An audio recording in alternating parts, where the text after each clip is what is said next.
నమస్కారం అండి. మీ party stand ఏంది ఇప్పుడు సోషల్ మీడియా సంబంధించి చేస్తున్నారు? మీరు నా నుంచి చాలా బాధపడిపోతున్నారు, బూతులు మాట్లాడుతున్నారు అండి. ఇప్పుడు అనలిస్ట్ గారు కూడా చాలా బాధపడిపోతున్నారు. అండ్ పవన్ కళ్యాణ్ గారు చాలా మెచ్యూర్డ్ పర్సన్ అని మాట్లాడుతున్నారు. అసలు బూతులు మాట్లాడింది పవన్ కళ్యాణ్ గారు, మీరు ఇద్దరు మర్చిపోయారండి. వైసీపీ డాష్ కొడుకులని మాట్లాడిన వ్యక్తి ఎవరండి? నువ్వు ఏలెత్తుతుంది మొదలుపెట్టింది ఇప్పుడు 2 నిమిషాలు ఓపి పట్టాయా బోర్డు ఉంది చెప్పుకోవటానికి. వైసీపీ డాష్ కొడుకులు అని చెప్పి మొదలుపెట్టింది ఎవరండి? వినిపించలేదా? మీరు ఆ రోజు ఈ అరెస్ట్ గురించి ఇంత ఇప్పుడు ఆవేశపడుతున్నారే, ఆ రోజు మీ నోర్లు పనిచేయలేదంటే, ఆ రోజు article and freedom of speech గురించి మీకు ఎవరు పనిచేయలేదా? Now you are talking about is very matured politician, is giving very beautiful. Narendra గారు ఆ రోజు మాట్లాడలేదని మీరు అనకండి. ఓకే, నరేంద్ర గారు ఆ రోజు మాట్లాడలేదని అనకండి.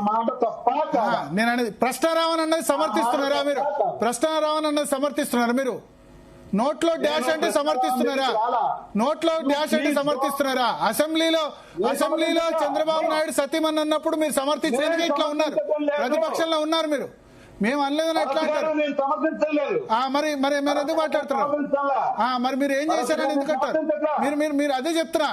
నేనే ఇప్పుడు చెప్పాను, ఆర్ఎస్ శ్యామల వైసీపీ ఆర్ఎస్ శ్యామలను రోజాను బూతులు తిడుతున్నారని నేనే చెప్పాను. అది వినలేదా? కామెంట్ మీరు తిడుతున్నా అని చెప్పలేదా? దాన్ని కూడా ఖండిస్తున్నా కదా. మీరు అన్నారు కదా పవన్ కళ్యాణ్ వైసీపీ ఆర్ఎస్ శ్యామలను రోజాను బూతులు తిడుతున్నారని చెప్పాను కదా కామెంట్స్ లో. మీకు ఓపిక కాదు మరి, అది వినలేదా? మీరు సెలెక్టివ్ గా ఎందుకు మాట్లాడతారు? మీరు ఎక్కడ పోయినారంటే మీరు చూసారో లేదో ఆ ఛానల్.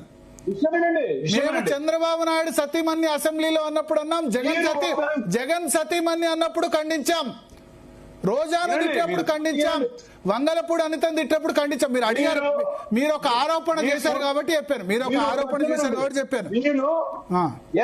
పవన్ కళ్యాణ్ గారిని మీరు ఈ మాటకి మీరు ఖండించారా? నేను చేసిన ప్రతిసారి ఖండించా, చెప్తున్నా కదా. రోజాను అన్నప్పుడు ఖండించాం, ఆర్ఎస్ శ్యామల అన్నప్పుడు ఖండించాం. ఇప్పుడు చెప్పాను కదా ఆర్ఎస్ శ్యామలను ఖండించామని చెప్పి. అరే వినండి, మీరు పవన్ కళ్యాణ్ గారిని మీరు అలా తిట్టిన రోజున మీరు ఖండించాము. మీరు చూడలేదు కదా. వినండి, ఒక్క నిమిషం వినండి, అయిపోయిందా? ఇదే అనిత గారు ఇప్పుడు పవన్ కళ్యాణ్ గారు ఉన్న మహిళలకు రెస్పెక్ట్ ఇవ్వడం చేత కాదన్నప్పుడు, ఇదే పవన్ కళ్యాణ్ గారు మీ తల్లిని మీరందరూ భారతం నమ్మంటారు. ఒక్క నిమిషం రామకృష్ణ గారు, ఒక్క నిమిషం ఆయన చెప్పనివ్వండి. అన్నప్పుడు మీ నాన్న వాళ్ళకి ఏమవుతారనే పదం ఏమన్నా కరెక్ట్ అయిన పదం అంటారు? ఒక ముఖ్యమంత్రి హోదాలో ఉన్న వ్యక్తిని డైరెక్ట్ గా పట్టాభి ఏం బూతులు తిట్టాడో మీకు తెలియదండి? అవును, అప్పుడు కూడా ఖండించాను. నేను వ్యవస్థ బయట ప్లే చేయమంటే మీరు అన్నారు కదా, మీరు అడిగారు కదా. ఆ బయట నేను పట్టాభి మాట్లాడినప్పుడు నేను మాట్లాడిన మాటలు మీరు వింటే నేను చెప్పగలుగుతాను. మరి మీరు టీవీ చూడండి అన్నది. ఓపిక తక్కువ ఉంది, మీ ఓపిక తక్కువ ఉంది. కాదు, మీరు ఎక్కడ పోయినా మీరు ఏమన్నారు అంటే చెప్తారు. మీరు అన్నారు కదా, క్వశ్చన్ వేశారు కదా, చేయమంటారా? పట్టాభిని ఖండించిన బయట ప్లే చేయమంటారా? నేను ఖండించిన చేయమంటారా? మరి మీరు ఛానల్ చూడండి, చెప్పండి, హాఫ్ హార్టెడ్ చేయొద్దు. చెప్పండి. మీరు ఖండించారు, ఇతను రావణ విషయంలో అరెస్ట్ చేయకుండా ఏం చేస్తారో అని అన్నారు. ఖండించడం వేరు, ఇంతే విధంగా అరెస్ట్ చేయకుండా ఏం చేస్తారన్న పదం మరి మీ నోటి నుంచి రాలేదే? చేశారు కదా, పట్టాభిని చేశారు అరెస్టు. పట్టాభిని అరెస్ట్ చేసినప్పుడు సమర్థించాను. పట్టాభిని అరెస్ట్ చేసినప్పుడు సమర్థించాను. మీరు అడిగినప్పుడు మన జవాబు చెప్పాలి కదా. నరేంద్ర గారు మీరు పట్టాభిని అరెస్ట్ చేసినప్పుడు మీరు క్వశ్చన్ అడిగారు, మరి జవాబు చెప్పాలి కదా. నెక్స్ట్, మీకు పవన్ కళ్యాణ్ గారు రోజాని తిట్టినటువంటి సత్యనారాయణ గారిని అభినందించారు. ఆయనే స్వయంగా చెప్పారు. మరి దీన్ని మీరు ఎలా సమర్థిస్తున్నారు? బాగుంటుందా? మీకు అది అనిపించిందా?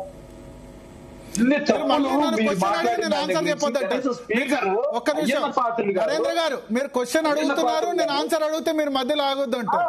మొత్తమైన చెప్పండి. మీరు మొత్తం చెప్పాలంటే ఎట్లా? అయ్యన్న పాత్రుడు గారు పబ్లిక్ మీటింగ్ లో బూతులు తిట్టారు, ఈయన కొడుకులని. నెక్స్ట్, అయ్యన్న పాత్రుడు గారు మొన్న మధ్య ఒక డప్పు కొట్టే అతన్ని స్పీకర్ హోదాలో ఉండి చంపమే కొట్టి బూతులు తిట్టారు. ఇంతే విధంగా మీరు అరెస్ట్ ఎందుకు చేయలేదు వాళ్ళని అని మీరు ఎందుకు స్పందించలేదని నేను అడుగుతున్నాను. ఇప్పుడు నా ప్రశ్నలో కరెక్ట్ మీకు క్లారిటీ వచ్చిందా? అరెస్ట్ ఎందుకు చేయలేదు? మీరు ఖండించి మీరు ప్రెస్ మీట్ పెట్టి నేను ఖండించేసానని మీరు మాట్లాడుతున్నది వేరు. మీరు ఇప్పుడు ఇందాక చూపించినంత ఆవేశం ఈ లిస్ట్ ఆఫ్ పర్సన్స్ మొత్తాన్ని అరెస్ట్ చేసే విధంలో. నెక్స్ట్ బాలకృష్ణ మహిళలను చూస్తే ముద్దన్న పెట్టాలి, కడుపన్నా చేయాలన్నారు. మరి అదే పార్టీ వాళ్ళతో ఈయన ఉన్నాడా? నెక్స్ట్ ఇదే పవన్ కళ్యాణ్ గారు ఈ తెలుగుదేశం పార్టీ వాళ్ళు నా తల్లిని తిప్పించారు, వీళ్ళందరినీ నా కొడుకులు భూస్థాపితం చేస్తాం మేము, ఈ పార్టీ లేకుండా అదే మాట అన్నది ఆయనేనా? వీటన్నిటికీ వీళ్ళని ఎందుకు అరెస్ట్ చేయలేదని నేను అడుగుతున్నానండి. ఆ రోజున మేము గన పవన్ కళ్యాణ్ గారు వైసీపీ డాష్ అని అన్నందుకు మేమే గన ఇదే భావస్వేచ్ఛ ప్రకటన విషయంలో గన మేము కేసు పెట్టి ఇదే విధంగా అరెస్ట్ చేసి ఉంటే ఎంతవరకు మేము ఓర్పు సహనంతో పాటించాం. ఇంకొక విషయం చెప్తున్నా, ముఖ్యమంత్రి చంద్రబాబు నాయుడు గారే స్వయంగా మొన్న ఎలక్షన్స్ అప్పుడు మీ అమ్మ మొగుడిచ్చాడా, మీ అమ్మమ్మ మొగుడిచ్చాడనే పదాలు మీకేమన్నా చాలా వినసొంపుగా ఉండేటువంటి పదాలు అండి? జగన్మోహన్ రెడ్డి గారు ఒక ముఖ్యమంత్రిని పట్టుకుని మీరు ఏ రోజైనా కానీ జగన్మోహన్ రెడ్డి గారి నోట నుంచి ఇలాంటిది ఒక పదం మీరు వచ్చిందేమో ఒక్కటి చూపించండి. ఒక ముఖ్యమంత్రి స్థాయిలో ఉండి 14 ఏళ్ళు ముఖ్యమంత్రిగా చేసినటువంటి వ్యక్తి ఇవాళ మీరు సర్టిఫికేట్స్ ఇస్తున్నారు. Very renowned politician mister Pawan Kalyan. అసలు ఆయన నోటి ముందు వచ్చిన appreciate Jaganmohan Reddy. I will appreciate Jaganmohan Reddy. అటువంటి పదం రానందుకు అప్రిషియేట్ చేస్తున్నా. అదే సమయంలో కొడాలి నాని వల్లభనేని వంశీ అసెంబ్లీలో మాట్లాడినప్పుడు యాక్షన్ తీసుకుని ఉంటే బాగుండేది. ఇంకా ఇంకో point, we are all repeatedly telling the same thing.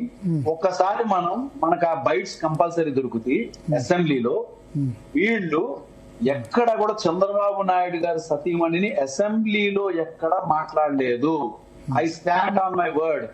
మాట్లాడింది ఒక్క వంశీ గారే, అది కూడా ఆయన బయట ప్రైవేట్ గా ఇచ్చినటువంటి ఛానల్ దగ్గర ఆయన మాట్లాడాడు. దానికి ఆయన తర్వాత క్షమాపణ చెప్పాడు. బట్ అసెంబ్లీ సాక్షిగా వాళ్ళు ఎక్కడా కూడా ఆయన సతీమణిని అనలేదు. ఇది మీరు ప్రూవ్ చేయండి, తప్పనిసరిగా నేను దానికి తప్పు అయితే నేను క్షమాపణ చెప్తాను. రామకృష్ణ గారు, ఇంకో ఫోర్స్ఫుల్ గా అరెస్ట్ ఎందుకు చేయలేదనే పదాన్ని ఈ చంద్రబాబు నాయుడికి మీరు ఎందుకు ఉపయోగించలేదు? ఇదే పవన్ కళ్యాణ్కి ఎందుకు ఉపయోగించలేదు? ఇదే వాటికి ఆల్రెడీ జవాబు చెప్పేశాను. ఓకే, మీ అన్నిటికీ జవాబు చెప్పేశాను. రామకృష్ణ గారు.